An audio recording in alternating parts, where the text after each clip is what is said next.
ನಮಸ್ಕಾರ, ನಮ್ಮ ಬೆಂಗಳೂರಿಗೆ ಸ್ವಾಗತ. ನಾನು ಧನುಶ್ರೀ. ಬೆಂಗಳೂರಿನಲ್ಲಿ ಬಾಡಿಗೆ ಮನೆ ಮಾಲೀಕರು ಎಷ್ಟು ಹುಷಾರಾಗಿದ್ರು ಸಾಲಲ್ಲ. ಪೂರ್ವಪರ ವಿಚಾರಿಸದೆ ಬಾಡಿಗೆ ಕೊಟ್ರೆ ಯಾವಾಗ ಯಾರು ಏನ್ ಮಾಡ್ತಾರೋ ಹೇಳೋದಕ್ಕಾಗಲ್ಲ. 4 ತಿಂಗಳು ಬಾಡಿಗೆಗಿದ್ದ ಜೋಡಿಯೊಂದು ಲಕ್ಷ ಚಿನ್ನವನ್ನ ದೋಚಿದೆ.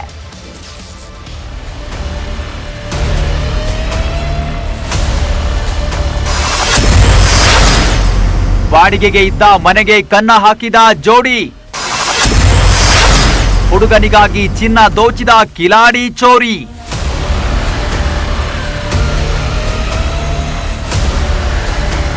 ಹೀಗೆ ಮಳ್ಳಿಯಂಗೆ ಮೆಲ್ಲಗೆ ಗೇಟ್ ಕ್ಲೋಸ್ ಮಾಡಿ ಹೋಗ್ತಿದ್ದಾಳಲ್ಲ ಇವಳು ಅಂತಿಂತ ಐನಾತಿಯಲ್ಲ.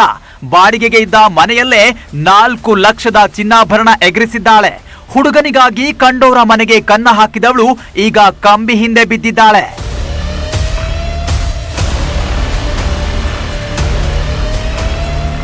ಕಾಲ ಕೆಟ್ಟೋಯ್ತು ಕಣ್ರಿ. ಯಾರು ಒಳ್ಳೆಯವರು ಯಾರು ಕೆಟ್ಟವರು ಅಂತ ಹೇಳೋದಕ್ಕೆ ಕಷ್ಟ. ಈಕೆ ಹೆಸರು ಸುನೀತಾ, ವಯಸ್ಸು ಇನ್ನು ಬರೀ 20. ಇವನ ಹೆಸರು ಸುಮಂತ್, ಮೂಲತಃ ಶಿವಮೊಗ್ಗದವರು. 4 ತಿಂಗಳಿಂದ ಸುಬ್ರಹ್ಮಣ್ಯಪುರದ AGS ಲೇಔಟ್ನಲ್ಲಿ ಬಾಡಿಗೆಗಿದ್ರು. ಲಿವಿಂಗ್ ಟುಗೆದರ್ ನಲ್ಲಿದ್ದ ಈ ಜೋಡಿ 1 ತಿಂಗಳ ಹಿಂದೆ ರೂಮ್ ಖಾಲಿ ಮಾಡಿತ್ತು.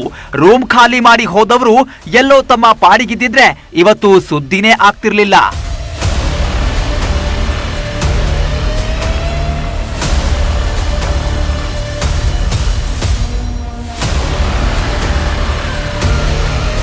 ಇಲ್ಲ ಬೇಜಾರು ಅಂತ ಬಂದು ಕೂತ್ಕೊಂಡು ಮಾತಾಡ್ತಿದ್ರು. ಅದು ನಮ್ಮ ಮನೆಗೆ ಯಾರು ಬಂದ್ರಿ ಅಡುಗೆ ಮನೆ ಅದ್ದಾಟಿ ಆಚೆ ರೂಮ್, ಅಡುಗೆ ಮನೆಗೆಲ್ಲ ಯಾರು ಬರಲ್ಲ. ಕೂತ್ಲು, ನಾನು ನಿದ್ದೆ ಮಾಡಿ ಎದ್ದು ಬಾತ್ರೂಮಿಗೆ ಹೋಗಿದ್ದೆ. ಒಂದು ರಿಸರ್ಚ್ ಮಾಡ್ಕೊಂಡು ಅಷ್ಟೊತ್ತಿಗೆ ಅವಳು ನನಗೆ ಬಾಗಿಲು ಹಾಕಿಲ್ಲ. ಅವಳು ಡೌಟ್ ಇವರೆಲ್ಲ ಇಲ್ಲ, ನಾನು ಬಾತ್ರೂಮ್ ಬಾಗಿಲು ಎಷ್ಟು ತೆಗಿತೀನಿ ಬರ್ತಾ ಇಲ್ಲ, ಕೂಗಿದ್ರೆ ಇಲ್ಲ, ಬಂದ ಕಡೆ ಇಲ್ಲ ಬಿಟ್ಟು ನಾನು ತೆಗಿಲೇ ಇಲ್ಲ, ಹಾಕಲೇ ಇಲ್ಲ, ಅವಳೇ ಹಾಕಿದ್ದು ನನಗೆ ಗೊತ್ತು. ಆಯಿತು, ನಾನು ಅವತ್ತೇನು ಹೋಗಮ್ಮ ಅಂತ ಹೇಳಿದೆ, ಹೋದ್ಲು. ಇದು ಬಂದದ್ದೇ ಗೊತ್ತಿಲ್ಲ ನಮ್ಗೆ. ಆರೋಪಿ ಸುಮಂತ್ ಸಿಕ್ಕಾಪಟ್ಟೆ ಸಾಲ ಮಾಡ್ಕೊಂಡಿದ್ನಂತೆ. ಈತನ ಸಾಲ ತೀರಿಸೋದಕ್ಕೆ ಈಕೆ ಕಳ್ಳತನಕ್ಕಿಳಿದಿದ್ದಾಳೆ. ಬಾಡಿಗೆಗಿದ್ದ ಮನೆಯಲ್ಲಿ ಏನೆಲ್ಲ ಇದೆ ಅನ್ನೋದನ್ನ ಮೊದಲೇ ತಿಳಿದುಕೊಂಡಿದ್ಲು. ಅದರಲ್ಲೂ ಬೀರು ಕೆಳಗಡೆ ಚಿನ್ನ ಇಟ್ಟಿದ್ದಾರೆ ಅನ್ನೋದು ಈಕೆಗೆ ಗೊತ್ತಿತ್ತು. ಅಷ್ಟೇ ಅಲ್ಲ, ಬೆಳ್ಳಂಬೆಳಗ್ಗೆ ಓನರ್ ಜಿಮ್ಗೆ ಹೋದ್ಮೇಲೆ ಡೋರ್ ಲಾಕ್ ಮಾಡಲ್ಲ ಅನ್ನೋದು ಈಕೆಗೆ ಗೊತ್ತಿತ್ತು. ಹೀಗಾಗಿಯೇ ಮಧ್ಯರಾತ್ರಿಯಿಂದ ಕಾದು ಕುಳಿತವಳು 4 ಲಕ್ಷ ಮೌಲ್ಯದ ಚಿನ್ನ ಎಗರಿಸಿದ್ದಾಳೆ. ಸರಿ, ಪ್ರತಿಯೊಬ್ಬರು ಮನೇಲಿ ಇದ್ವಿ ಸರ್. ಬಟ್ ಏನು ಅಂತಂದ್ರೆ ಮಲಗಿದ್ವಿ ಆ ಟೈಮಲ್ಲಿ. ಕೆಲಸದವ್ರು ಬಂದಾಗ ಡೋರ್ ಓಪನ್ ಮಾಡಿದ್ವಿ, ಹೋಗಿ ಸೀದಾ ಮಲ್ಕೊಂಡ್ವಿ. ಅವಳು ಕೆಲಸದವರು ಏನ್ ಮಾಡಿದಾರೆ, ಸೀದಾ ಬಚ್ಚಲ್ ಮನೆಗೆ ಹೋಗಿದ್ದಾರೆ. ಸೊ ಹಾಗಾಗಿ ಅವಳು ಲೈಟ್ ಗೀಟ್ ಎಲ್ಲ ಏನು ಮಾಡಿಲ್ಲ, ಟಾರ್ಚ್ ಯೂಸ್ ಮಾಡಿದಾಳೆ. ಸೊ ಬೀರು ಕೀ ಸಮಥಿಂಗ್ ಏನೋ ಹುಡ್ಕೋಕ್ ಹೋಗಿದ್ದಾಳೆ. ನಾವು ಬೀರು ಇಟ್ಟಿಲ್ಲ, ಬೀರು ಕೆಳಗಡೆ ಇಟ್ಟಿರೋದ್ರಿಂದ ಬೀರು ಕೆಳಗಡೆ ಅವಳಿಗೆಲ್ಲ ಈಸಿಯಾಗಿ ಸಿಕ್ಕಿದೆ. ಶಿಟ್ಟೆಕನವೇ ಚಿನ್ನ ಎತ್ಕೊಂಡು ಹೋಗಿ 3 ದಿನ ಆದ್ಮೇಲೆ ಕಳ್ಳತನ ಆಗಿದ್ದು ಗೊತ್ತಾಗಿದೆ. ಸಿಸಿಟಿವಿ ಪರಿಶೀಲಿಸಿದಾಗ ಕಳ್ಳಿಯ ಕೈಚಳಕ ಗೊತ್ತಾಗಿದೆ. ಫೀಲ್ಡ್ಗಿಳಿದ ಸುಬ್ರಹ್ಮಣ್ಯಪುರ ಪೊಲೀಸರು ಶಿವಮೊಗ್ಗದಲ್ಲಿ ಲಾಕ್ ಮಾಡಿದ್ದಾರೆ. ಹುಡುಗನಿಗಾಗಿ ಚಿನ್ನ ಎಗರಿಸಿದವಳು ಈಗ ಮುದ್ದೆ ಮುರಿಯುತ್ತಿದ್ದಾಳೆ. Gangadhar ವಾಗಟ, crime bureau, news 18. ಪ್ರೀತಿ ಮಾಡಲಿಲ್ಲ ಅನ್ನೋ ಕಾರಣಕ್ಕೆ ಬೆಂಗಳೂರಿನಲ್ಲಿ ಆಸಿಡ್ ದಾಳಿ ನಡೆದಿತ್ತು. ತಮಿಳುನಾಡಿನಲ್ಲಿ ಅಡಗಿದ್ದ ದಾಳಿಕೋರನನ್ನ ಪೊಲೀಸರು ಅರೆಸ್ಟ್ ಕೂಡ ಮಾಡಿದ್ರು. ಇತ್ತ ಹುಡುಗಿ ಸತ್ತು ಹೋಗ್ತಾಳೆ ಅನ್ನೋ ಅನುಮಾನದಲ್ಲಿ ಡೈಯಿಂಗ್ ಡಿಕ್ಲರೇಷನ್ ಕೂಡ ಪಡೆದುಕೊಳ್ಳಲಾಗಿತ್ತು. ಆದ್ರೆ ಛಲಗಾತಿ ಸಾವನ್ನೇ ಗೆದ್ದು ಬಂದಿತ್ತು. ಈಗ ಏನಾಯ್ತು ನೋಡಿ. ರಾಜಧಾನಿಯನ್ನೇ ಬೆಚ್ಚಿ ಬೀಳಿಸಿದ್ದ ಆಸಿಡ್ ದಾಳಿ, ಸಾವನ್ನು ಗೆದ್ದ ಯುವತಿ ಸಿಎಂ ಕಚೇರಿಯಲ್ಲಿ ಕೆಲಸ. ಬೆಂಗಳೂರಿನ ಹೆಗ್ಗನಹಳ್ಳಿ ಯುವತಿ ಪ್ರೇಮ ಮೇಲೆ 1 ವರ್ಷದ ಹಿಂದೆ ಆಸಿಡ್ ದಾಳಿ ನಡೆದಿತ್ತು. ಪ್ರೀತಿ ಮಾಡಲಿಲ್ಲ ಅನ್ನೋ ಕಾರಣಕ್ಕೆ ಕಿರಾತಕನೊಬ್ಬ ಆಸಿಡ್ ದಾಳಿ ಮಾಡಿದ್ದ. ಸಾವು ಬದುಕಿನ ಹೋರಾಟದಲ್ಲಿ ಗೆದ್ದು ಬಂದ ಯುವತಿ ಸರ್ಕಾರಿ ಕೆಲಸಕ್ಕಾಗಿ ಅಲೆದಾಡ್ತಿದ್ಲು. ಆದ್ರೆ ಇದೀಗ ಜನತಾ ದರ್ಶನದಲ್ಲಿ ಸಿದ್ದರಾಮಯ್ಯ ಕೆಲಸ ಕೊಟ್ಟಿದ್ದಾರೆ. ಕೆಲಸಕ್ಕೆ ಅಂತ CM ಹತ್ರ ಎಲ್ಲ ಕೇಳಿದಾಗ ಅದಾಗುತ್ತೆ ಅಂತ ಹೇಳಿದ್ರು. ಇವತ್ತು ಹೋಗಿ ಸಿದ್ದರಾಮಯ್ಯ ಸರ್ನ ಮೀಟ್ ಮಾಡಿದಾಗ CM ಆಫೀಸಲ್ಲೇ ಕೆಲಸ ಕೊಡ್ತೀನಿ ಅಂತ ಹೇಳಿದ್ದಾರೆ. ಆಗ ತುಂಬ ಖುಷಿ ಆಯಿತು. ಅಲ್ಲೇ ಅವ್ರಿಗೆ ತುಂಬ ಥ್ಯಾಂಕ್ಸ್ ಅಂತ ಹೇಳಿದೆ. ನೀನು ನಾಳೆಯಿಂದನೇ ಬರಮ್ಮ ಬೇಕಂದ್ರೆ ಆಫೀಸ್ಗೆ, ನಾನು ಕೆಲಸ ಕೊಡ್ತೀನಿ ಅಂತ ಅಂದರು. ಈ ಹಿಂದಿನ ಸರ್ಕಾರದಲ್ಲಿ ಆಸ್ಪತ್ರೆ ವೆಚ್ಚ, ಮಾಸಾಶನ ಸಿಕ್ಕಿತ್ತು. ಸರ್ಕಾರಿ ಕೆಲಸದ ಭರವಸೆಯೂ ಸಿಕ್ಕಿತ್ತು. ಆದ್ರೆ ಕೆಲಸ ಸಿಕ್ಕಿರಲಿಲ್ಲ. ಇವತ್ತು ಸಿದ್ದರಾಮಯ್ಯ ಜನತಾ ದರ್ಶನದಲ್ಲಿ ಭಾಗಿಯಾಗಿದ್ದಂತ ಯುವತಿ ಹಾಗೂ ಆಕೆಯ ಕುಟುಂಬಕ್ಕೆ ಧೈರ್ಯ ತುಂಬಿದ ಸಿದ್ದರಾಮಯ್ಯ ಸಿಎಂ ಕಚೇರಿಯಲ್ಲೇ ಕೆಲಸ ನೀಡಿದ್ದಾರೆ. ನಾನು ಮಾತಾಡ್ತೀನಿ ಅಂದ್ಬಿಟ್ಟು ಅವರೆಲ್ಲ ಮೀಟಿಂಗ್ ಮಾಡಿ ಅಲ್ಲೇ ಬಂದು ನನಗೆ ಹೇಳಿದ್ರು, ನಿಮಗೆ CM ಆಫೀಸಲ್ಲೇ ನಿಮಗೆ ಕೆಲಸ ಕೊಡ್ತೀನಿ, ನಾನು ಮಾಡ್ಕೊಂಡು ಕೊಡ್ತೀನಿ, ನೀನೇನು ಭಯ ಪಡಬೇಡ, ಎಲ್ಲದಕ್ಕೂ ನಾವು ಇದ್ದೀವಿ ಅಂತ ಹೇಳಿದ್ರು. 45% ಸುಟ್ಟ ಗಾಯಗಳಿಂದ ಬಳಲಿದ್ದ ಯುವತಿ ಸಾವನ್ನಪ್ಪುವ ಸಾಧ್ಯತೆ ಹೆಚ್ಚಾಗಿದೆ ಎಂದು ವೈದ್ಯರು ಹೇಳಿದ್ರು. ಇದೇ ಕಾರಣಕ್ಕೆ ಆಸ್ಪತ್ರೆಯಲ್ಲೇ ತಹಶೀಲ್ದಾರ್ ಡೈಯಿಂಗ್ ಡಿಕ್ಲರೇಷನ್ ಪಡೆದುಕೊಂಡಿದ್ರು. ಆದ್ರೂ ಸಾವನ್ನ ಗೆದ್ದು ಬಂದ ಯುವತಿ ಕುಟುಂಬ ಬಲದಿಂದಲೇ ನಾನು ಸಾವು ಗೆಲ್ಲಲು ಸಾಧ್ಯವಾಯಿತು ಅಂತ ಹೆಮ್ಮೆಯನ್ನ ವ್ಯಕ್ತಪಡಿಸಿದ್ದಾರೆ. ತುಂಬ ಫ್ಯಾಮಿಲಿ ಸಪೋರ್ಟ್ ತುಂಬ ಇದೆ. ಫ್ಯಾಮಿಲಿ ಇದ್ದಾಗ ಭಯ ಏನಕ್ಕೆ, ಮುಂದೆ ಹೋಗೋಣ ಅಂತ ಫ್ಯಾಮಿಲಿ ಸಪೋರ್ಟ್ ಇದ್ದಾಗ ಏನೂ ಆಗಲ್ಲ ಅಂತ ಲೈಫ್ ಲೀಡ್ ಮಾಡ್ತಾ ಇದ್ದೀವಿ. ಪ್ರೀತಿ ಮಾಡ್ಲಿಲ್ಲ ಅನ್ನೋ ಕಾರಣಕ್ಕೆ ಆಸಿಡ್ ಹಾಕಿದ್ದ ನಾಗನಿಗೆ ಪೊಲೀಸರ ಗುಂಡೇಟು ಬಿದ್ದಿತ್ತು. ನಾಗನಿಗೆ ಗ್ಯಾಂಗ್ರೀನ್ ಆಗಿದ್ದು ಕಾಲು ಕೊಳೆಯುತ್ತಿದೆ. ಮಾಡಿದ ಪಾಪಕ್ಕೆ ಪ್ರತಿಫಲ ಎನ್ನುವಂತೆ ನರಳಾಡ್ತಿದ್ದಾನೆ. ಸಾವನ್ನು ಗೆದ್ದ ಛಲಗಾತಿ ವಿಧಾನಸೌಧದಲ್ಲಿ ಕೆಲಸ ಗಿಟ್ಟಿಸಿದ್ದಾಳೆ. Gangadhar ವಾಗಟ, crime bureau, news 18. ಮಂಗಳಮುಖಿಯರು ಸಿಗ್ನಲ್ನಲ್ಲಿ ನಿಂತ್ಕೊಂಡು ಕಾಸು ಕೊಡಿ ಅನ್ನೋದು ಕಾಮನ್. ಈಗ ಗೃಹ ಪ್ರವೇಶ ಸೇರಿದಂತೆ ಶುಭ ಕಾರ್ಯಗಳಲ್ಲಿ ಮನೆಗೆ ಎಂಟ್ರಿ ಕೊಟ್ಟು ದಾಂಧಲೆ ಮಾಡ್ತಿದ್ದಾರೆ. ಈಗ ಏನಾಯ್ತು ನೀವೇ ನೋಡಿ. ಗೃಹ ಪ್ರವೇಶದ ದಿನ ಮನೆಗೆ ನುಗ್ಗಿ ಗಲಾಟೆ ಗದ್ದಲ. ಖಾಕಿ ಬಲೆಗೆ ಬಿದ್ದ 3 ಮಂಗಳಮುಖಿಯರು.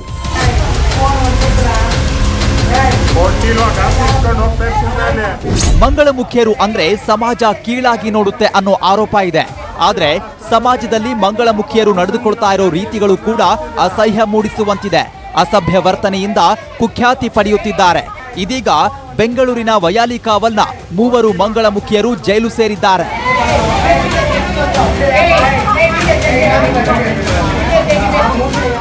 ವಯಾಲಿಕಾವಲ್ನಲ್ಲಿ ದೀಪಾ ಎಂಬುವವರು ಮನೆ ನಿರ್ಮಾಣ ಮಾಡಿ ಕಳೆದ ವಾರ ಗೃಹ ಪ್ರವೇಶಕ್ಕೆ ಬಂದಿದ್ದ ಮಂಗಳಮುಖಿಯರಾದ ಕೃತಿಕಾ, ಪ್ರಶಾಂತ್ ಅಲಿಯಾಸ್ ಪ್ರೀತಿ, ಮಣಿಕಂಠನ್ ಅಲಿಯಾಸ್ ಪೂಜಾ ಹಣಕ್ಕಾಗಿ ದಾಂಧಲೆ ನಡೆಸಿದ್ರು.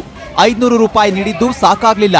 5,000 ರೂಪಾಯಿ ಕೊಡಬೇಕು ಅಂತ ಒತ್ತಾಯಿಸಿ ಬಟ್ಟೆ ಬಿಚ್ಚಿ ಅಸಭ್ಯವಾಗಿ ವರ್ತಿಸಿ ಮನೆಯವರು ಹಾಗೂ ಸಂಬಂಧಿಕರಿಗೆ ಆವಾಜ್ ಹಾಕಿದ್ರು. ಈ ಎಲ್ಲ ಘಟನೆಯನ್ನ ಸೆರೆ ಹಿಡಿದಿದ್ದ ಕುಟುಂಬ ವಯಾಲಿಕಾವಲ್ ಠಾಣೆಗೆ ದೂರು ಕೊಟ್ಟಿತ್ತು. ಟ್ರಾನ್ಸ್ಜೆಂಡರ್ಸ್ ಇದ್ದಾರೆ. ಫಂಕ್ಷನ್ಸ್ಗಳು ನಡೆಯೋ ಟೈಮಲ್ಲಿ ಮನೆಗಳ ಹತ್ರ ಹೋಗೋದು ಒಂದು ವಾಡಿಕೆ ಇದ್ದು, ಅದರಂತೆ ಅಲ್ಲಿ ಹೋದಾಗ ಏನು ಮನೆ ಓನರ್ಗಳಿದ್ದಾರೆ ಅವ್ರಿಗೂ ಮತ್ತೆ ಇವ್ರಿಗೆ ಮಾತು ಬಂದು ಜಗಳ ಆಗಿದೆ. ಅವ್ರದ್ದು ಡಿಮ್ಯಾಂಡ್ ಇರುತ್ತೆ. ಆ ಕಾರಣದಿಂದ ಇವ್ರು ಕೊಡಲ್ಲ ಅಂದಿದ್ದಕ್ಕೆ ಇವರು ಜಗಳ ಮಾಡ್ತಾರೆ. ಈ ರೀತಿ ಮಾಡೋದು ತಪ್ಪು. ಆ ಕಾರಣದಿಂದ ನಾವು ಎಕ್ಸ್ಟಾರ್ಷನ್ಗೆ ಕಂಪ್ಲೇಂಟ್ ತಗೊಂಡು ಫರ್ದರ್ ಪ್ರೊಸೀಜರ್ ಮಾಡಿದ್ವಿ. ದೂರು ಆಧರಿಸಿ ವಯಾಲಿಕಾವಲ್ ಪೊಲೀಸರು ಮಂಗಳಮುಖಿಯರನ್ನ ಬಂಧಿಸಿದ್ದು ಜೈಲಿನ ಹಾದಿ ತೋರಿಸಿದ್ದಾರೆ. ಆದ್ರೆ ಬೆಂಗಳೂರಿನಲ್ಲಿ ಸಮಾರಂಭದ ವೇಳೆ ಮಂಗಳಮುಖಿಯರ ಕಾಟ ದಿನದಿಂದ ದಿನಕ್ಕೆ ಹೆಚ್ಚುತ್ತಲೇ ಇದೆ. ಪೊಲೀಸರು ತಮ್ಮ ಏರಿಯಾ ವ್ಯಾಪ್ತಿಯಲ್ಲಿ ಮಂಗಳಮುಖಿಯರನ್ನ ನಿಯಂತ್ರಣ ಮಾಡಲು ಕ್ರಮ ಕೈಗೊಳ್ಳಬೇಕಾಗಿದೆ. ಮಂಜುನಾಥ್ ಚಂದ್ರ, ಕ್ರೈಮ್ ಬ್ಯೂರೋ, ನ್ಯೂಸ್ 18, ಬೆಂಗಳೂರು. ಮಳೆ ಬರ್ತಿಲ್ಲ, ಕಾವೇರಿ ಖಾಲಿಯಾಗಿದ್ದಾಳೆ. ಬೆಂಗಳೂರಿಗೆ ನೀರು ಎಲ್ಲಿಂದ ಕೊಡ್ತಾರೆ ಅನ್ನೋ ಆತಂಕ ಇತ್ತು. ಇದೀಗ ಬೆಂಗಳೂರು ಜನರಿಗೆ ಕುಡಿಯೋ ನೀರು ಸಿಗುವುದೇ ಡೌಟ್ ಎನ್ನಲಾಗಿದೆ. ಹಾಗಾದ್ರೆ ನೀರು ಸಿಗಲ್ವಾ? ಇಲ್ಲಿ ನೋಡಿ.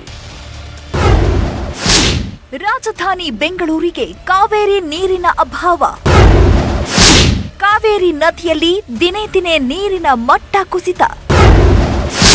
ಹೇಗಪ್ಪ ನೀರು ಕೊಡೋದು? BWSSBಗೆ ಟೆನ್ಷನ್. ಈ ಬಾರಿ ಮುಂಗಾರು ಮಳೆ ಕ್ಷೀಣಿಸಿದೆ. ಇದರ ಪರಿಣಾಮ ಕಾವೇರಿ ಕೊಳದಲ್ಲೂ ನೀರಿಲ್ಲ. ಕೆಆರ್ಎಸ್ ಒಡಲು ಖಾಲಿಯಾಗಿದೆ. ಜಲಾಶಯ ಡೆಡ್ ಸ್ಟೋರೇಜ್ ತಲುಪಿದೆ. ಈ ತಿಂಗಳಲ್ಲಿ ಮಳೆ ಬಾರದಿದ್ರೆ ಬೆಂಗಳೂರಿಗೆ ಜಲಕ್ಷಾಮ ಫಿಕ್ಸ್. ಇಡೀ ಬೆಂಗಳೂರು ಕಾವೇರಿ ನೀರನ್ನೇ ಅವಲಂಬಿಸಿದೆ. ಪ್ರತಿನಿತ್ಯ 1450 MLD ನೀರು ಪೂರೈಕೆ ಮಾಡಲಾಗ್ತಿದೆ. ಅಂದ್ರೆ ತಿಂಗಳಿಗೆ 1.6 TMC ನೀರು ಬೆಂಗಳೂರಿಗೆ ಬೇಕು. ಸದ್ಯ ಕೆಆರ್ಎಸ್ನಲ್ಲಿ 10 TMC ನೀರು ಮಾತ್ರ ಲಭ್ಯವಿದೆ. ಈಗ ಇರುವ ನೀರು ಕೆಲವೇ ದಿನಗಳಿಗೆ ಖಾಲಿಯಾಗಲಿದೆ. ಕಾವೇರಿ ಜಲಾನಯನ ಪ್ರದೇಶದಲ್ಲಿರ್ತಕ್ಕಂಥ KRS ಇರ್ಬೋದು, ಕಬಿನಿ ಇರ್ಬೋದು, ಹೇಮಾವತಿ ಅಣೆಕಟ್ಟೆಗಳ ನೀರು ಆದಷ್ಟು ಕಾವೇರಿ ಅಂದರೆ ಬೆಂಗಳೂರು ನಗರಕ್ಕೆ ಸರಬರಾಜು ನೀರು ಸಾಕಷ್ಟು ಸ್ಟಾಕ್ ಮಾಡಿ ಇಡಿ ಅಂತಂದು ನಾವು ಲೆಟರ್ ಪತ್ರ ಬರೆದಾರೆ. ನಮ್ಮ ಡಿಪಾರ್ಟ್ಮೆಂಟಿಂದ ಹೋಗಿದೆ. ಅಷ್ಟು ನೀರಿದೆ. ಈ ಹಿಂದೆ 2012ರಲ್ಲಿ ಎದುರಾಗಿತ್ತು ಭೀಕರ ಜಲಕ್ಷಾಮ. 2015ರಲ್ಲೂ ಕೆಆರ್ಎಸ್ ಡ್ಯಾಂ ಖಾಲಿ, ಹೇಮಾವತಿಯಿಂದ ನೀರು. ಕೆಆರ್ಎಸ್ನಲ್ಲಿ ಇರೋ ನೀರಿನಲ್ಲಿ ಚಾಮರಾಜನಗರ, ಮೈಸೂರು, ಮಂಡ್ಯ, ರಾಮನಗರಕ್ಕೂ ಕುಡಿಯುವ ನೀರು ಪೂರೈಕೆ ಮಾಡಬೇಕಿದೆ. ಉಳಿದ ನೀರಿನಲ್ಲಿ ಬೆಂಗಳೂರಿಗೆ ಸರಬರಾಜು ಮಾಡುವುದು ಕಷ್ಟಕರ. 52 ವರ್ಷದಿಂದ ಬೆಂಗಳೂರಿಗೆ ಕಾವೇರಿ ನೀರು ಪೂರೈಕೆ ಮಾಡಲಾಗ್ತಿದ್ದು 2012ರಲ್ಲಿ ಭೀಕರ ಜಲಕ್ಷಾಮ ಎದುರಾಗಿತ್ತು. 2015ರಲ್ಲೂ ಕೆಆರ್ಎಸ್ ಬರಿದಾಗಿ ಹೇಮಾವತಿಯಿಂದ ನೀರು ಸರಬರಾಜು ಮಾಡಿಕೊಳ್ಳಲಾಗಿತ್ತು. ಅಲ್ಲಿಂದ ನಮ್ಗೆ ಇನ್ನೂ ಯಾವುದೇ ಥರದ ಪತ್ರ ಬಂದಿಲ್ಲ, ಅಂದರೆ ವಿಷಯ ಇನ್ಫಾರ್ಮೇಷನ್ ಸಿಕ್ಕಿಲ್ಲ. ದಿನ ಕಡಿಮೆ ಆಗ್ತಿದೆ, ಈ ಥರ ಅಂತ ನಮಗೆ ಇನ್ಫಾರ್ಮೇಷನ್ ಸಿಕ್ಕಿಲ್ಲ. ನಾನು ಬೆಳಿಗ್ಗೆ ಇವನ್ ನಮ್ಮ ಚೀಫ್ ಇಂಜಿನಿಯರ್ ಎಡ್ವರ್ಡ್ಸ್ ಅವ್ರ ಹತ್ರ ರಾಜಶೇಖರ್ ಬೆಳಿಗ್ಗೆ ಮಾಡಿಲ್ಲ, ನನಗೆ ಯಾರು ಫೋನ್ ಮಾಡಿಲ್ಲ ನಾನು ಬಂದಿರೋ ಇನ್ಫಾರ್ಮೇಷನ್ ಇವತ್ತು ಬೆಳಿಗ್ಗೆನೂ ಕೇಳಿದೆ ನಾನು. ಇನ್ನು ದೆಹಲಿಯಲ್ಲಿ ಮಾತನಾಡಿರುವ ಡಿಸಿಎಂ ಡಿಕೆ ಶಿವಕುಮಾರ್, ಬೆಂಗಳೂರಿಗರಿಗೆ ಕುಡಿಯುವುದಕ್ಕೆ ನೀರಿಲ್ಲ, ಕೆಆರ್ಎಸ್ನಲ್ಲೇ ಮೀಟಿಂಗ್ ಮಾಡ್ತೀವಿ. ಕೇಂದ್ರದ ಅಧಿಕಾರಿಗಳು ತಮಿಳುನಾಡು ಟೀಮ್ ಬರ್ತಾರೆ, ಬೆಂಗಳೂರು ಕುಡಿಯುವ ನೀರಿಗೆ ಸಮಸ್ಯೆ ಆಗದಂತೆ ನೋಡಿಕೊಳ್ತೇವೆ ಎಂದಿದ್ದಾರೆ.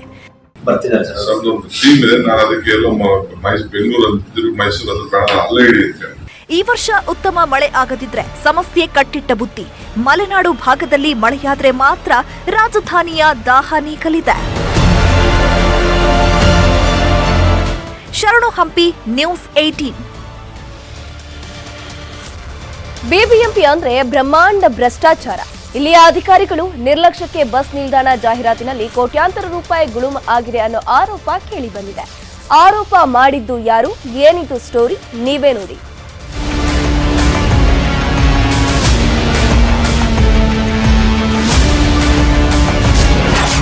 ಬಸ್ ನಿಲ್ದಾಣ ಜಾಹೀರಾತಲ್ಲಿ ಕೋಟ್ಯಾಂತರ ಗೋಲ್ಮಾಲ್. 33 ಕೋಟಿ ವಸೂಲಿ ಮಾಡದೆ ಸುಮ್ಮನಿರುವ ಪಾಲಿಕೆ. ದಾಖಲೆ ಸಹಿತ ಡಿಸಿಎಂ ಡಿಕೆ ಶಿವಕುಮಾರ್ಗೆ ದೂರು ಸಲ್ಲಿಕೆ. ಬೃಹತ್ ಬೆಂಗಳೂರು ಮಹಾನಗರ ಪಾಲಿಕೆಗೆ ಹೇಳೂರು ಕೇಳೂರು ಯಾರು ಇದ್ದಂತಿಲ್ಲ ಅನಿಸುತ್ತಿದೆ. ಯಾಕಂದ್ರೆ ಬಿಬಿಎಂಪಿ ಜಾಹೀರಾತು ವಿಭಾಗ ನಿಯಮ ಮೀರಿ ಬಸ್ ನಿಲ್ದಾಣದಲ್ಲಿ ಜಾಹೀರಾತು ಅಳವಡಿಕೆಗೆ ಅವಕಾಶ ನೀಡಿದೆ. 2015-2018ರವರೆಗೆ ನೂತನ ಬಸ್ ನಿಲ್ದಾಣದಲ್ಲಿ ಜಾಹೀರಾತು ಅಳವಡಿಕೆಗೆ ಶುಲ್ಕ ನಿಗದಿ ಮಾಡಲಾಗಿತ್ತು. ಅದರಂತೆ 3 ವರ್ಷಕ್ಕೆ 33 ಕೋಟಿ ಹಣ ಪಾವತಿ ಶುಲ್ಕ ಪಾವತಿಯಾಗಿಲ್ಲ. ಇದಾದ ಬಳಿಕ 5 ವರ್ಷಗಳಿಂದ ಮರು ಟೆಂಡರ್ ಮಾಡೇ ಇಲ್ಲ. 5 ವರ್ಷಕ್ಕೆ ಜಾಹೀರಾತು ಶುಲ್ಕ, ಇತರೆ ಸೇವಾ ಶುಲ್ಕ ಅಂದಾಜು 60 ಕೋಟಿ ಪಡೆದೇ ಇಲ್ಲ. 2018 ತದನಂತರ ಇವ್ರು ಬಂದ ಇರ್ತಕ್ಕಂಥ ಅಡ್ವರ್ಟೈಸ್ಮೆಂಟ್ ಬೋರ್ಡ್ಗೆ ಇವ್ರು ಯಾವ ರೀತಿಯಲ್ಲಿ ಇವರು ಅಕೌಂಟ್ನಲ್ಲಿ ಜಮಾ ಮಾಡ್ಕೊತಿದ್ದಾರೆ, ಇವರು ಅದಷ್ಟು ಇವ್ರಿಗೆ ಪಾಕೆಟ್ ಮನಿ ಆಗ್ತಿದೆ. ನನ್ನ ಅಪ್ರಾಕ್ಸಿಮೇಟ್ ಲೆಕ್ಕದಲ್ಲಿ ಒಂದು ತಿಂಗಳಿಗೆ ಇವರು ಸುಮಾರು ಒಂದು 50 ಲಕ್ಷದಿಂದ 50 ಲಕ್ಷ ರೂಪಾಯಿಗೂ ಹೆಚ್ಚು ಹಣನ ಇವರು ಅಡ್ವರ್ಟೈಸ್ ಕಂಪನಿಯಿಂದ ಲಾಭ ಮಾಡ್ಕೊತಿದ್ದಾರೆ ಅಂತೇಳಿ ನೇರವಾಗಿ ಆಪಾದನೆ ಮಾಡಬೇಕಾಗ್ತದೆ. 2015ರಿಂದ 18 ಆದಮೇಲೆ 18ರಿಂದ 4 ವರ್ಷ ಮುಗಿತಾ ಬಂತು, ಟೆಂಡರ್ ಕರೆದಿಲ್ಲ, ಹೊಸದಾಗಿ ಇವರು ಹಣನೂ ವಸೂಲಿ ಮಾಡಿಲ್ಲ. ಇವತ್ತಿಗೂ ಪ್ರತಿ ತಿಂಗಳು ಹೊಸ ಅಡ್ವರ್ಟೈಸ್ಮೆಂಟ್ ಬರ್ತದೆ. ಇವ್ರಿಗೆ ಯಾರ್ದು ಕೋರ್ಟ್ ಭಯ ಇಲ್ಲ, ಎಂಥದ್ದು ಭಯ ಇಲ್ಲ. ಕಳೆದ 5 ವರ್ಷದ ಹಿಂದೆ ಹೆಸರಿಗೆ ಒಂದು ನೋಟಿಸ್ ನೀಡಿ ಬಿಬಿಎಂಪಿ ಸುಮ್ಮನಾಗಿತ್ತು. ನಿಯಮದ ಪ್ರಕಾರ ಮೊದಲ ನೋಟಿಸ್ ನೀಡಿದ ಬಳಿಕ 15 ದಿನದ ಒಳಗೆ ಮರು ನೋಟಿಸ್ ನೀಡಬೇಕು. 2ನೇ ನೋಟಿಸ್ ನೀಡದೆ ಅಧಿಕಾರಿಗಳೇ ಶಾಮೀಲಾಗಿ ಮೌನಕ್ಕೆ ಜಾರಿರೋದು ಅನುಮಾನಕ್ಕೆ ಕಾರಣವಾಗಿದೆ. ಯಾರ್ಯಾರು ಟೈಮ್ ಮೀರಿದೆ ಅವ್ರನ್ನ ವಾಪಸ್ ಪಡೆದಿದ್ದೀನಿ. ಈಗ ನಾವೇ ಅದಕ್ಕೆ ಮೇಂಟೈನ್ ಮಾಡಬೇಕು, ಮುಂದೆ ಟೆಂಡರ್ ಹಾಕೊಂಡು ಬೇರೆಯವ್ರಿಗೆ ಕೊಡಬೇಕು. 300 ಕೋಟಿ ಎಷ್ಟೊತ್ತು ಇರ್ಲಕ್ಕೆ ಇಲ್ಲ, ಬಟ್ ಎಷ್ಟಾಗಬೇಕಾಗಿತ್ತು ಅದು ದೀಪಕ್ಗೆ ಗೊತ್ತಿಲ್ಲ. ಅವರಿಗೆಲ್ಲರಿಗೂ ನೋಟಿಸ್ ಇಶ್ಯೂ ಆಗಿದೆ, ಕರೆಕ್ಟ್ ಮಾಡ್ತಾ ಇದ್ದಾರೆ. ಆದರೆ ಯಾರ್ಯಾರು ಟೈಮ್ ಮೀರಿ ಹೋಗಿತ್ತು ಅವರು ಟೈಮ್ ಒಳಗಾಗಿ ಕಟ್ಟಬೇಕಾಗಿತ್ತು. ಟೈಮ್ ಮೀರಿದ್ರೂ ಸಹ ಅಲ್ಲಿ ವಿದೌಟ್ ಟೆಂಡರ್ ಆಗಿ ಹೋಗ್ಬಿಟ್ಟಿದೆ. ಅದಕ್ಕಾಗಿ ಅವರಿಗೆ ಬೇರೆ ಒಂದು ರೇಟ್ ಫಿಕ್ಸ್ ಮಾಡಿಕೊಂಡು ಹಣ ರಿಕವರ್ ಮಾಡಬೇಕು. ಸರ್ಕಾರ ಜಾಹೀರಾತು ಹಣವನ್ನ ಕಲೆಕ್ಟ್ ಮಾಡಿಲ್ಲ ಅಂದ್ರೆ ನಷ್ಟ ಹೇಗೆ ಅನ್ನೋ ಪ್ರಶ್ನೆ ಬರಬಹುದು. ಆದ್ರೆ ಜಾಹೀರಾತು ಮಾತ್ರ ರಾರಾಜಿಸುತ್ತಲೇ ಇವೆ. ಸರ್ಕಾರಕ್ಕೆ ಮಾತ್ರ ಹಣ ಬರ್ತಿಲ್ಲ, ಅನಧಿಕೃತವಾಗಿ ಅಧಿಕಾರಿಗಳ ಜೇಬು ಸೇರ್ತಿದೆ ಅನ್ನೋದು ಅನುಮಾನ. ಡಿಕೆ ಶಿವಕುಮಾರ್ಗೆ ದೂರು ಸಲ್ಲಿಸಲಾಗಿದೆ. ಈಗಲಾದ್ರೂ ವಸೂಲಿ ಮಾಡ್ತಾರಾ? ಕಾದು ನೋಡಬೇಕು. ಶರಣು Hampi, news 18. Welcome back. BDA ಭ್ರಷ್ಟಾಚಾರದ ಬಗ್ಗೆ ಹೊಸದಾಗಿ ಏನು ಹೇಳಬೇಕಾಗಿಲ್ಲ. ಅದೊಂಥರ ಭ್ರಷ್ಟರ ಕೂಪ ಅಂದ್ರೂ ಸುಳ್ಳಾಗಲ್ಲ. ಆದ್ರೆ ಇಷ್ಟು ದಿನ ಜನರಿಂದ ಅಧಿಕಾರಿಗಳು ದುಡ್ಡು ಕೀಳ್ತಿದ್ರು. ಈಗ ಆರ್ಟಿಐ ಕಾರ್ಯಕರ್ತನೇ ಲಂಚ ವಸೂಲಿಗೆ ಯತ್ನ ಮಾಡಿದ್ದಾನೆ ಅನ್ನೋ ಆರೋಪ ಕೇಳಿ ಬಂದಿದೆ. ಅಧಿಕಾರಿಗಳಿಂದಲೇ ಲಂಚ ವಸೂಲಿಗೆ ಆರ್ಟಿಐ ಕಾರ್ಯಕರ್ತ ಯತ್ನ. ಮನೆ ಕಟ್ಟಲು ಇಂಜಿನಿಯರ್ ಬಳಿ 5 ಲಕ್ಷ ಹಣಕ್ಕೆ ಡಿಮ್ಯಾಂಡ್.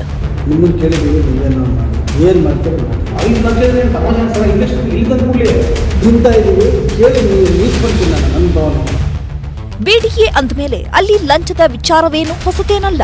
ಬಿಡಿಎನಲ್ಲಿ ಆಯಾ ಕಟ್ಟಿನ ಜಾಗದಲ್ಲಿ ಕುಳಿತ ಅಧಿಕಾರಿಗಳು ಕೋಟಿ ಕೋಟಿ ನುಂಗಿದ್ದು ಸುಳ್ಳಲ್ಲ. ಆದ್ರೀಗ ಬಿಡಿಎ ಇತಿಹಾಸದಲ್ಲೇ ಹೊಸ ವಿನೂತನ ಪ್ರಕರಣ ಬೆಳಕಿಗೆ ಬಂದಿದೆ.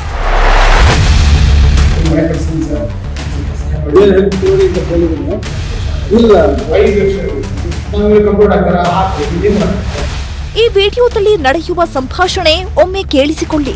ಹೇಗೆ ಹಣಕ್ಕೆ ವ್ಯಾಪಾರ ಕುದುರಿಸ್ತಾನೆ ಅಂತ. ಇಲ್ಲ ಸುಮ್ಮನೆ ಏನಾಗುತ್ತೆ ಗೊತ್ತಾ, ಕಂಪ್ಲೇಂಟ್ ಹಾಕೋದು ಹೆಡ್ ಆಫೀಸಲ್ಲಿ ಗಾಡಿ ಇಸ್ಕೊಂಡು ಕೆಳಗಡೆ ಸರ್ ಒಂದು 5 ವ್ಯವಸ್ಥೆ ಮಾಡಿ ಸರ್ ಸರ್ 5 ಮನೆ ಕಳಿಸ್ತೀನಿ ಸರ್, ಸ್ವಲ್ಪ ಸಹಾಯ ಮಾಡಿ ಹೆಲ್ಪ್ ತಗೊಳ್ಳಿ ಅಂತ ಕೇಳಿದ್ದೀನಿ. 5 ಲಕ್ಷ ಇಲ್ಲ 5 ಲಕ್ಷ ಅಷ್ಟೇ. ಈತ ಯಾರೋ ಅಧಿಕಾರಿಯೂ ಅಲ್ಲ, ರಾಜಕಾರಣಿಯೂ ಅಲ್ಲ. ಈತ ಕೇವಲ ಒಬ್ಬ RTI ಕಾರ್ಯಕರ್ತ. RTI ಅರ್ಜಿ ಹಾಕೋದು, ಈ ಮೂಲಕ ಮಾಹಿತಿ ಸಂಗ್ರಹಿಸಿ ಬ್ಲಾಕ್ ಮೇಲ್ ಮಾಡೋದು. ಎಂತೆಂತ ಘಟನೆಗಳನ್ನ ಇದು ಮಾಡ್ಕೊಂಡ್ರೆ ಈಗೆಲ್ಲ ನಾವೆಲ್ಲ ಯಾವ ಲೆಕ್ಕ ಅವ್ರು ಬಿಡಿ ಸರ್. 5 ಲಕ್ಷ ಏನಾಗುತ್ತೆ ನಂತರನೇ ಇದೆ. ಈತನ ಹೆಸರು ಮಹದೇವ ಅಲಿಯಾಸ್ ಸೀಗೆಹಳ್ಳಿ ಮಹದೇವ. ಹೀಗೆ ಕೈಗೆ ಮೈಗೆ ಚಿನ್ನ ಹಾಕೊಂಡು ಜಬರ್ದಸ್ತಾಗಿರೋ ಈತ ಮಾಡ್ತಿರೋದು ಮಾತ್ರ ಪಕ್ಕ ಹೈಟೆಕ್ ವಸೂಲಿ. BDA ಅಧಿಕಾರಿಗಳನ್ನೇ ಲಂಚಕ್ಕಾಗಿ ಪೀಡಿಸ್ತಾನೆ. ತಾನು ಮನೆ ಕಟ್ಟುತ್ತಾ ಇದ್ದು ಅದಕ್ಕೆ 5 ಲಕ್ಷ ಹಣ ಕೊಡಿ, ಇಲ್ಲದಿದ್ರೆ ಮನೆಗೆ ಬೇಕಾಗೋ ಮೆಟೀರಿಯಲ್ಸ್ ಕೊಡಿಸಿ ಅಂತ ಡಿಮ್ಯಾಂಡ್ ಮಾಡಿದ್ದಾರೆ.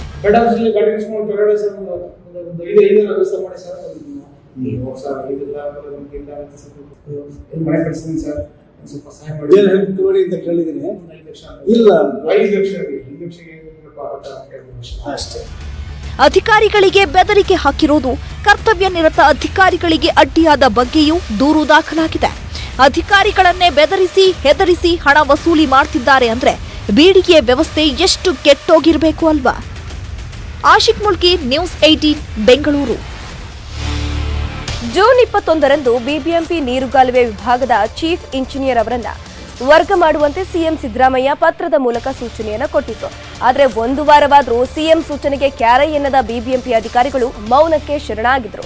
ಈ ವಿಚಾರವನ್ನ ಜೂನ್ 29ರಂದು ನ್ಯೂಸ್ 18 ವರದಿ ಮಾಡಿ BBMP ಅಧಿಕಾರಿಗಳಿಗೆ ಚಾಟಿ ಬೀಸಿತ್ತು.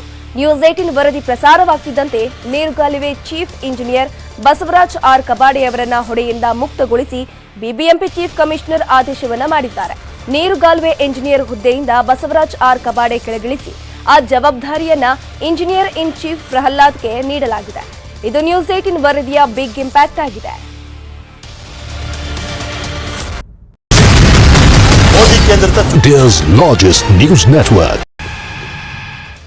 Welcome back. ರಾಜ್ಯದಲ್ಲಿ ಮತ್ತೆ ನಕಲಿ ನೋಟುಗಳ ಹಾವಳಿ ಶುರುವಾಗಿದೆ. 2 ದಿನಗಳಲ್ಲಿ 4 FIR ದಾಖಲಾಗಿದೆ. ಒಟ್ಟು ₹100 ಮುಖಬೆಲೆಯ 30 ನಕಲಿ ನೋಟುಗಳು ಪತ್ತೆಯಾಗಿದ್ದು, bank of Baroda, Canara bank, UBI bank manager ಮೇಲೆ ದೂರು ದಾಖಲಾಗಿದೆ. ಉಡುಪಿ, ಮಣಿಪಾಲ, ಹುಬ್ಬಳ್ಳಿ ಹಾಗೂ ಮಲ್ಲೇಶ್ವರಂನ ಬ್ರಾಂಚ್ನ ಬ್ಯಾಂಕ್ಗಳಲ್ಲಿ ಈ ನಕಲಿ ನೋಟುಗಳು ಪತ್ತೆಯಾಗಿದ್ದು, RBIಗೆ ರಿಮಿಟ್ ಮಾಡುವ ಸಂದರ್ಭದಲ್ಲಿ ಈ ನಕಲಿ ನೋಟುಗಳು ಪತ್ತೆಯಾಗಿದೆ. RBI ಮ್ಯಾನೇಜರ್ ಆನಂದ್ ಈ ಬಗ್ಗೆ ಹಲ್ಸೂರು ಗೇಟ್ ಪೊಲೀಸ್ ಠಾಣೆಯಲ್ಲಿ ದೂರನ್ನ ಕೊಟ್ಟಿದ್ದು, ಹೀಗಾಗಿ ಪೊಲೀಸರು ನಕಲಿ ನೋಟಿನ ಜಾಲದ ಹಿಂದೆ ಬಿದ್ದಿದ್ದು, RBI ಮ್ಯಾನೇಜರ್ ಆನಂದ್ ಬ್ಯಾಂಕ್ ಮ್ಯಾನೇಜರ್ಗಳನ್ನೇ ಆರೋಪಿಗಳನ್ನಾಗಿ ಮಾಡಿ ದೂರನ್ನ ನೀಡಿದ್ದಾರೆ. ಏನು ನೋಡಲ್ ಅಧಿಕಾರಿಗಳಾಗಿ ನೇಮಕ ಮಾಡಿದ್ದಾರೆ. ಈ ಫೇಕ್ ಕರೆನ್ಸಿ ಪ್ರಕರಣದಲ್ಲಿ ಅವರ ಟ್ರೆಷರಿಗೆ ಬಂದಂಥ ಏನು ಬೇರೆ ಬೇರೆ ಬ್ಯಾಂಕ್ಗಳಿಂದ RBI ಟ್ರೆಷರಿಗೆ ಬಂದಂಥ ನೋಟ್ಗಳನ್ನು ಸ್ಕ್ಯಾನ್ ಮಾಡೋಂಥ ಸಂದರ್ಭದಲ್ಲಿ ಏನು ಆ ನೋಟ್ಗಳನ್ನು ಸ್ಕ್ಯಾನ್ ಮಾಡಿದಂಥ ಸಂದರ್ಭದಲ್ಲಿ ಕೆಲವೊಂದು ನೋಟ್ಗಳು ಕೋಟಾ ನೋಟ್ ಅಂತ ಗೊತ್ತಾಗಿದೆ ಅವ್ರಿಗೆ. ಅವರು ಬಂದು ನಮ್ಮ ಹಲ್ಸೂರು ಗೇಟ್ ಠಾಣೆಯಲ್ಲಿ ಪ್ರಕರಣ ದಾಖಲು ಮಾಡಿದ್ದಾರೆ. ಈ ಥರ ಇದು ಫೇಕ್ ಕರೆನ್ಸಿ ಇದೆ ಅಂತ. ಕೆಲವು ನೋಟ್ಗಳು ಸಿಕ್ಕಿರೋದು, ಅದನ್ನು ನಾವು ಪ್ರಕರಣ ದಾಖಲು ಮಾಡ್ಕೊಂಡಿದ್ವಿ. ಫರ್ದರ್ RBI ಅವರು ನಮ್ಮ ಜೊತೆ ಕೋಆಪರೇಟ್ ಮಾಡ್ತಾರೆ. ಇದಾಗಿತ್ತು ಇವತ್ತಿನ ನಮ್ಮ ಬೆಂಗಳೂರು. ನೋಡ್ತಾ ಇರಿ ನ್ಯೂಸ್ 18, ಜಾಲ ನಮ್ಮದು, ಬಲ ನಿಮ್ಮದು.